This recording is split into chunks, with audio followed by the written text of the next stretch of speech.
से भारतीय समाज पार्टी तैयारी कर रही है अपने संगठन के माध्यम से।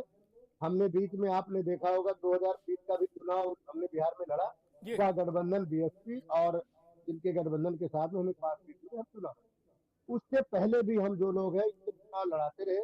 अभी आपने देखा होगा 24 के चुनाव उपचुनाव था, तो 2 उपचुनाव की 2 विधानसभाओं पे हमारे प्रत्याशी वहां चुनाव लड़ रहे थे।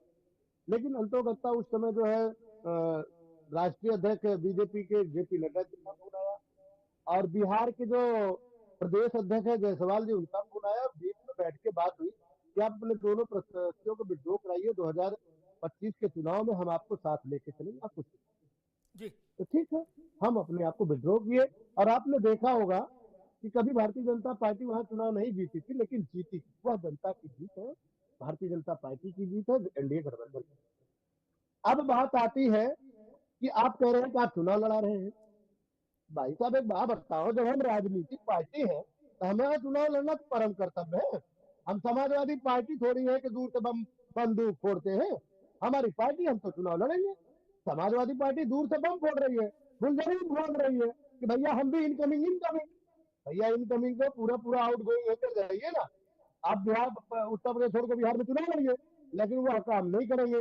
और मजे की बात, जब भैया आप वहां हो ही नहीं, ये जो क्या नाम लेकर बम डाल रहे हो, ये फुलझड़ी डालने का क्या काम।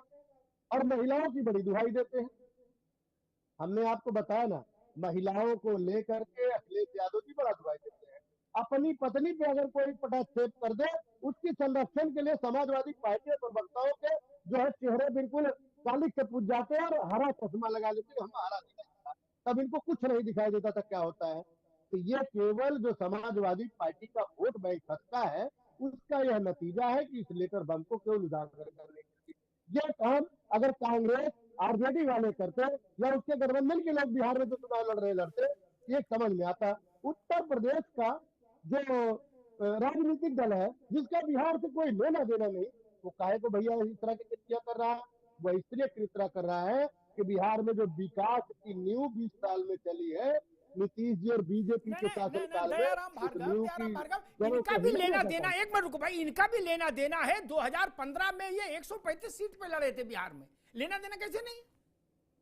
आज से ठीक 10 साल पहले 135 सीट पे लड़े थे। काली 14 ही है साल